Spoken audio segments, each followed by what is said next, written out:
नमस्कार प्यारे बच्चों। बहुत बहुत स्वागत है आप लोगों का सिंपल एजुकेशन में। दोस्तों, आज की इस वीडियो में हम लोग बात करेंगे कक्षा 8 की 12 नवंबर की सामाजिक विज्ञान की वर्कशीट नंबर 28 के बारे में। यह वर्कशीट सामाजिक एवं राजनीतिक जीवन के अध्याय भारतीय संविधान के मुख्य लक्षण से ली गई है और इसमें हमें मौलिक अधिकारों के बारे में बताया गया है। तो सबसे पहले हम देखेंगे कि मौलिक अधिकारों के बारे में आज की इस वर्कशीट में हमें क्या जानकारी दी गई है और उसके बाद जो सवाल इस वर्कशीट में दिए गए हैं एक एक करके हम उन सवालों का जवाब जानेंगे। तो चलिए बिना वक्त जाए के हुए हम लोग आरंभ करते हैं आज की इस वीडियो में सामाजिक विज्ञान की वर्कशीट नंबर 28 का अध्ययन। मौलिक अधिकार। मौलिक अधिकारों वाला खंड भारतीय संविधान की अंतरात्मा कहलाता है। औपनिवेशिक शासन ने राष्ट्रवादियों के दिमाग में राज्य के प्रति संदेह का भाव पैदा कर दिया था। इसीलिए राष्ट्रवादी चाहते थे कि स्वतंत्र भारत में राज्य की सत्ता के दुरुपयोग से बचने के लिए कुछ लिखित अधिकार होने चाहिए। लिहाजा मौलिक अधिकार देश के सभी नागरिकों को राज्य की सत्ता के मनमाने और निरंकुश इस्तेमाल से बचाते हैं। इस तरह संविधान राज्य और अन्य व्यक्तियों के समक्ष व्यक्तियों के अधिकारों की रक्षा करता है। जो भारत के संविधान में मौलिक अधिकार दिए गए हैं वो निम्नलिखित हैं। पहला है समानता का अधिकार। कानून की नज़र में सभी लोग समान हैं, मतलब किसी भी नागरिक के साथ धर्म, जाति या लिंग के आधार पर भेदभाव नहीं किया जा सकता। दूसरा है स्वतंत्रता का अधिकार। इस अधिकार के अंतर्गत अभिव्यक्ति और भाषण की स्वतंत्रता, सभा या संगठन बनाने की स्वतंत्रता, देश के किसी भी भाग में जाने आने जाने और रहने तथा कोई भी व्यवसाय, पेशा या कारोबार करने का अधिकार शामिल है। शोषण के विरुद्ध अधिकार। संविधान में कहा गया है कि मानव व्यापार, जबरिया श्रम और 14 वर्ष से कम उम्र के बच्चों को मजदूरी पर रखना अपराध है। धार्मिक स्वतंत्रता का अधिकार अगला है।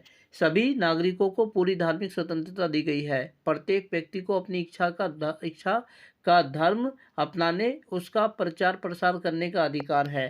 सांस्कृतिक तथा शैक्षणिक अधिकार। संविधान में कहा गया है कि धार्मिक या भाषाई सभी अल्पसंख्यक समुदाय अपनी संस्कृति की रक्षा और विकास के लिए अपने अपने शैक्षणिक संस्थान खोल सकते हैं। और अंतिम है संवैधानिक उपचारों का अधिकार। यदि किसी नागरिक को लगता है कि राज्य द्वारा उसके किसी मौलिक अधिकार का उल्लंघन हुआ है तो इस अधिकार का सहारा लेकर वह अदालत में जा सकता है। तो दोस्तों, ये वर्कशीट थी जिसमें हमने अध्ययन किया भारतीय संविधान द्वारा नागरिकों को प्रदान किए गए मौलिक अधिकारों के बारे में।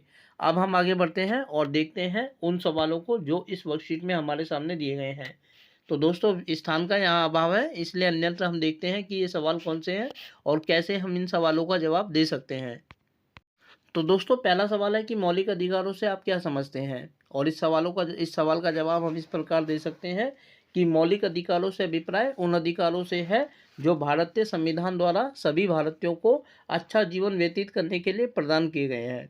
अगला सवाल है संविधान द्वारा हमें कौन कौन से मौलिक अधिकार दिए गए हैं। इस सवाल के जवाब को हम इस तरीके से लिख सकते हैं कि भारतीय संविधान द्वारा भारतीय नागरिकों को 6 मौलिक अधिकार प्रदान किए गए हैं।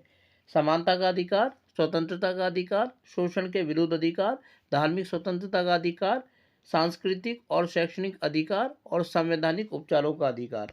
अगला सवाल है कि मौलिक अधिकार नागरिकों के लिए क्यों आवश्यक हैं। इस सवाल के जवाब को हम इस तरीके से लिख सकते हैं कि मौलिक अधिकार नागरिकों के लिए इसलिए आवश्यक है क्योंकि ये मौलिक अधिकार भारत के नागरिकों को अच्छा जीवन जीने की गारंटी देते हैं।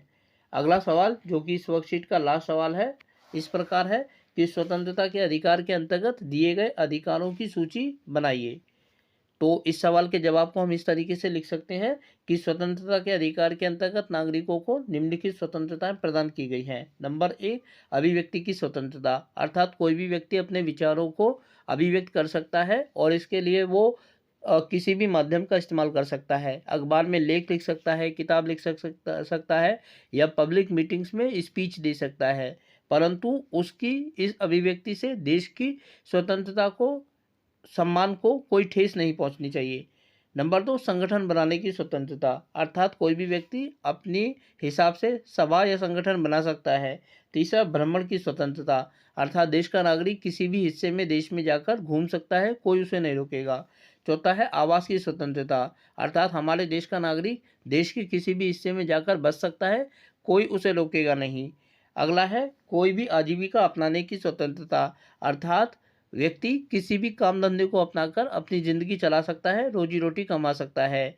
दोस्तों, इस समय हमारे इस स्वतंत्रता के अधिकार में 5 स्वतंत्रता शामिल है, लेकिन जब हमारा संविधान लागू हुआ था तो उस समय इसमें संपत्ति के अधिकार की स्वतंत्रता भी शामिल थी। इसके अंतर्गत यह था कि व्यक्ति क्योंकि मौलिक अधिकार उन अधिकारों को कहा जाता है जिनको प्राप्त करने के लिए व्यक्ति न्यायालय में भी जा सकता है, इसीलिए इस स्वतंत्रता के अधिकार को, अर्थात जो संपत्ति का अधिकार था, उसको संविधान के 42वें संशोधन द्वारा मौलिक अधिकारों के अंतर्गत से हटाकर उसे कानूनी अधिकार के अंतर्गत अनुच्छेद 300A में रखा गया था।